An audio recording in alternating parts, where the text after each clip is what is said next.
Hello everyone, the 316 here with my annual Christmas special.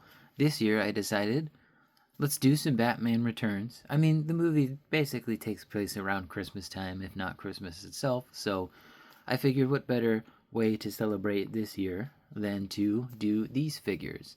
So each of these figures is part of the Deluxe Theatrical Edition line of Mcfarlane's DC Multiverse, each of which costs $34.99.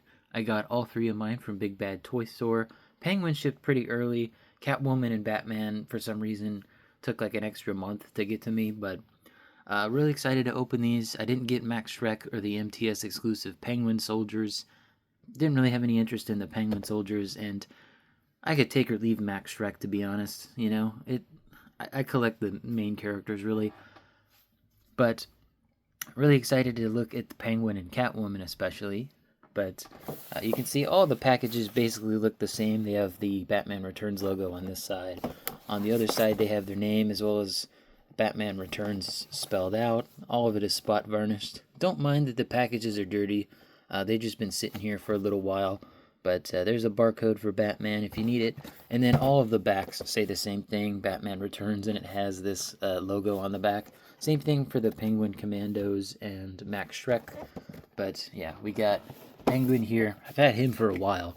There's his barcode, and then there's that side of his package. And then finally we got Catwoman here, who I'm most interested in, as I think she's all new mold as far as I can tell. But there's her barcode, and then there's her side of the package. But anyway, it's my favorite time next to size comparisons. Let's open them up. Alright, that took me a while to get them out of the package, but speaking of packaging, I wanted to take a look at the background here. It's a nice artwork of when Batman had to split the Batmobile apart into the Batpod after Penguin had taken control of it, and he was going to crash. But, it's a nice little bit of artwork. Catwoman is the only one that doesn't have the plastic on the back of the box, so if you want to save the artwork, get Catwoman. If not, oh well. Speaking of artwork, all three of the art cards are the exact same. The only difference here is that Batman and Penguin just have a different picture. Same thing with Catwoman, but for some reason her card is not as rich. Like maybe they were running out of toner for this card. I mean, the fronts look fine, maybe a little bit brighter, but definitely doesn't look as vivid as Batman and Penguin's. But a little disappointed in the cards. I don't collect the figures for the cards, but when I'm paying $35 a figure, I would like at least some attention to detail. This Batman does not like to stay standing. He has issues with his feet. Somehow I got Catwoman standing and she's got high heels on. But this Batman, who's got full boots, a good, foot space, can't stand. Don't like it. He just don't want to stand. Good enough. They each come with the new DC logo plates. Into the pile they go. Accessories wise, I think Batman here comes with the most, unless you count Penguin. But Batman here, he has two fisted hands, and then he has one trigger finger hand on his right hand, and then on his left he has one that's not a trigger finger hand, but it does hold something, like his batarang. He can very easily hold the batarang. It's not going to fall out. And, it's a batarang. What do you expect? It is very thick, though. And then for his trigger finger hand, you can give him his bat claw. I don't remember if this came with the 89 figure or not, but this one has a gold tip here. Again, because my background's a new color, it's kind of hard to see. And then that's his accessories. Penguin comes with a reused umbrella. It's black, nothing special, no paint on it. He comes with a removable hat, which, you could put on other figures if you want to. Probably look better on Batman. Yeah, it looks better on Batman. And as you can see, he just falls right over. Stupid Batman. Can't even stand on your own. Fine, he'll go deer-legged. And then Penguin here, he actually comes with a removable cloth goods cloak, coat. It's not wired. I'm fine with it not being wired. It's a more stiff material, so it's not gonna, be an issue. And then Penguin himself here, we can see he's got one of his unique hands on the right here. And then he comes with just a regular ass hand for his left hand so he can hold, his umbrella, which, they could have made another unique hand on that side, considering this figure is mostly new parts. I guess they didn't want to budget for it. But yeah, he looks good, especially with the removable gray coat. The Penguin Commandos come with a coat for him as well. And then Catwoman's accessories. She comes with the taser, where she kills Max Schreck at the end of the movie. There's no detail on it, but it is molded nicely. It's even got a little button on both sides there. And then she comes with a pre-posed whip. I do like this, and she does have a unique holding hand for that, unlike Penguin, and then a claw scratch hand. But yeah, you can okay, so her hands are actually not too bad, so she can easily get that in there. The only issue is this gives her a bit of heft, height, top heaviness, and she might fall over. But if you get it in the right position, she'll stand up just right with it. So it's a nice pre-posed whip. It's long too. It ain't short. If you took a hairdryer to this and stretched it out, you could do that. But anyway, let's start with Batman. I think he's the least interesting of these three. And maybe I can try fixing his foot while I'm at it. There we go. Batman here, he looks great. They did decide, smartly, to change his neck so that his neck isn't like, Catwoman's over here. Rather, it's at the base of the neck where his head makes movement rather than the base of his skull. And that's how, this Batman should be. It gives him the thicker neck, and he can't really look up or down because of it, and that is accurate. So I'm okay with that. I'm okay that they retooled this, and there's less articulation because of it. He can get a swivel side to side, but it's not much, and that's basically how, the movies were in this suit. You can do a full 360 with it, but it's very tight, it's very stiff, and that's kind of how it was in the movie, and I'm okay with that. In person, there's two different color of black here. There's this black, the rubber black, as well as the, not helmet, the cowl. And then his bodysuit is a little bit more bluish black. It's not a very pigmented black like Catwoman over here. She's very dark black. But this Batman here, he's like an incredibly dark blue. It's almost black, but there's just a little bit of blue poking out. Trying to see if the UV light could catch that. You can kind of see how the rubber is just a little bit different in color to the black of the bat suit. I do like it though. It gives it a unique look, and it's a little bit dissimilar to the 89 suit. But, there is new stuff here. I believe the shin guards are new. I know that the feet are reuse. The legs, I'm pretty sure, are reuse. And there's this weird line on both of them going down. I don't think it's a mold mark. I think that's just... Is it? Oh, wait, that is new. Yeah, you see the line here? That's actually molded in. That's not paint. Yeah, that's definitely new. The arms, I believe, are the same. I don't think there's anything changed there. The torso, of course, is new as well as the head, obviously. And he's got, the more classic standard logo. He does have a Clothgood wired cape. It doesn't go out very far. It's not a good wingspan. Maybe it's just because of how mine was in the package for so long. But yeah, and then I tried to get it up close here, but it's not really wanting to do that, so I don't recommend it. I do wish that this rubber overlay on top of the cape laid a little bit flatter like it did in the movie. But, it looks okay. I always thought it looked like Kermit the Frog when it stood up, but yeah, Batman looks good here. Very quickly, I'll do some articulation.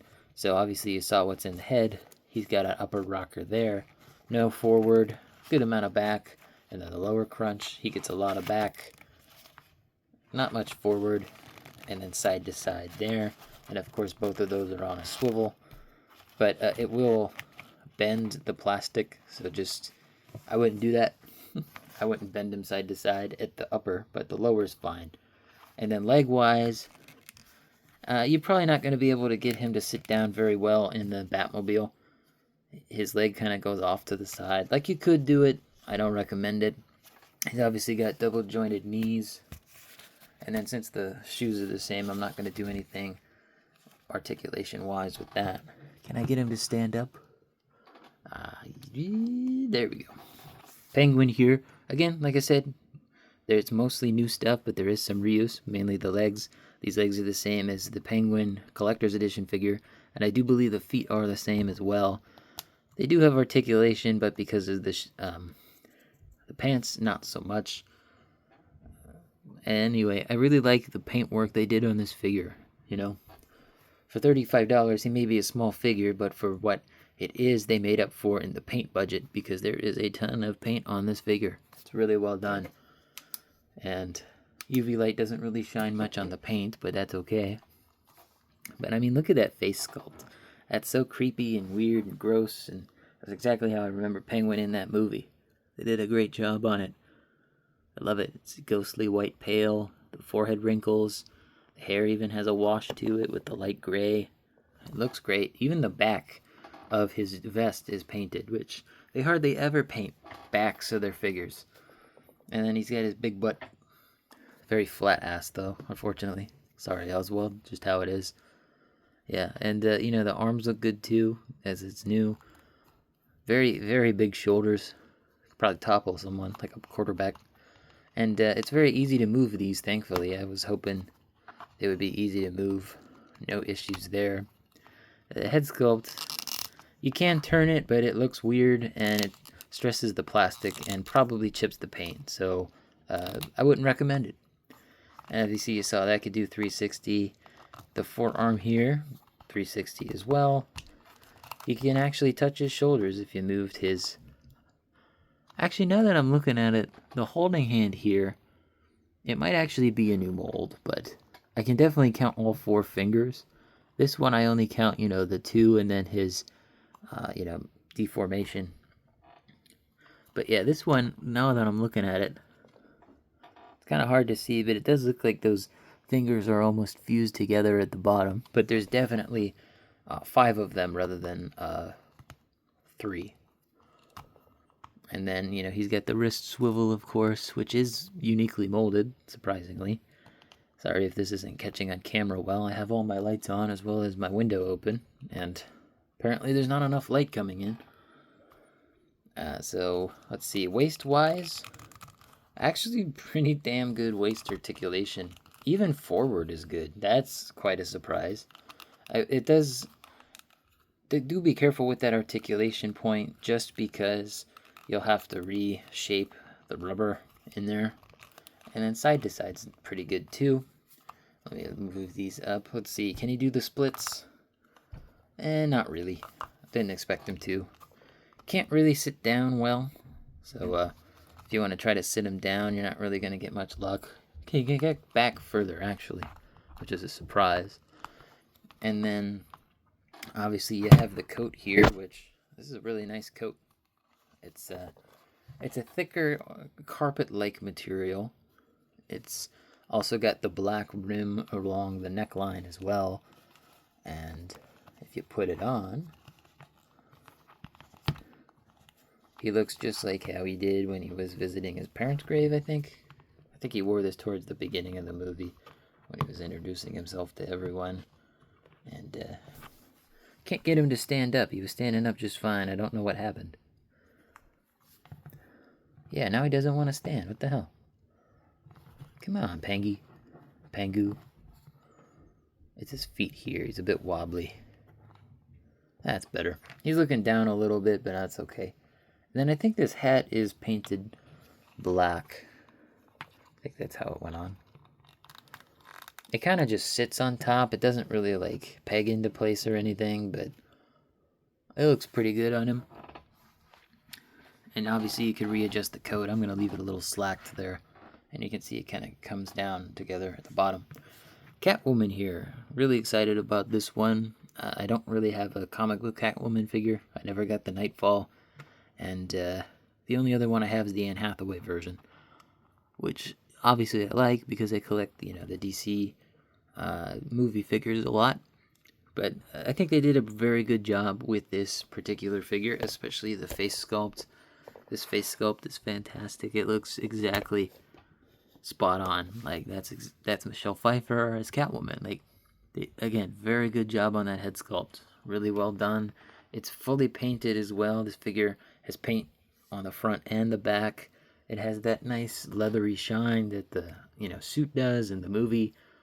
They did a very good job with this. It looks great. They didn't paint the boots, but I'm pretty sure those were all black in the movie. I do wish he had some alternate hand options or more accessories, because in the box, the card and the stand are up front rather than being at the back. They probably put that there so that this figure didn't look so empty, because really, she doesn't come with much. I would have liked an alternate head for her, where, it's the final scene where she tases Max Schreck to death. Would have liked to seen that head, where she's unmasked. Same thing with Batman back there. Would have liked alternate head for him. And I would have been more than happy to pay that $35 price. But I do like the fact that they have... I'm pretty sure this is a separate piece. Okay, I see how they did this. So the upper torso is a piece, and then this rubber piece is glued on. So it's all one piece, but this is rubber, so it moves a bit better. I will say it does look a bit weird if you turn it this way, because there's practically no texture here. Like, you have the wrinkles there, but then there's nothing there in the midsection piece. And I get that that's for articulation, but, apparently she had to be, like, vacuum sealed into the suit. I'm not quite sure, but at least that's what I remember.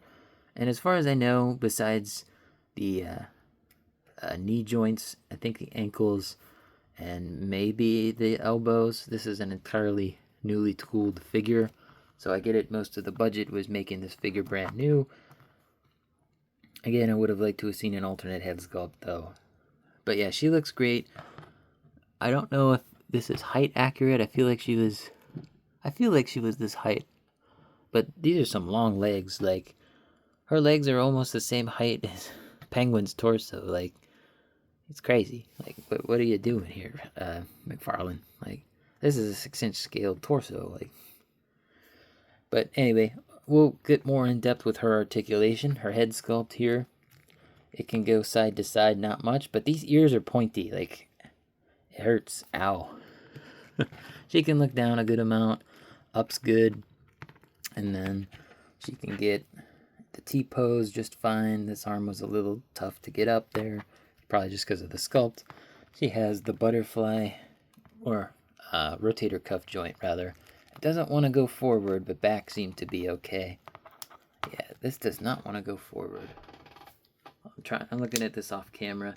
Yeah, it doesn't like going forward, but backward seems to be more than fine. Of course, that does 360, so it does the forearm there. And then we got the double joint here. She could easily touch her shoulder. And then, you know what's in the hands. You can do that, and then you can switch it and then go up and down. No surprise there. I kind of already showed what this can do, but it can do a full 360. It does feel ratcheted. You got the side to side there. Nothing in the upper, just the lower. Legs wise, pretty good kick actually. It morphs the diaper a little bit, but yeah, that's not a bad kick. Pretty good. Can she do both? Not really. It's more of a V pose instead of the, what is it? What am I thinking of? Straight legs? Yeah. And then double joint in her knee. She can kick her own ass.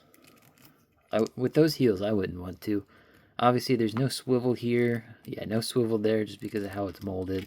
But you can get a reverse swivel. That doesn't look good. She's going to need to see a doctor about that. And then she's got ankle articulation.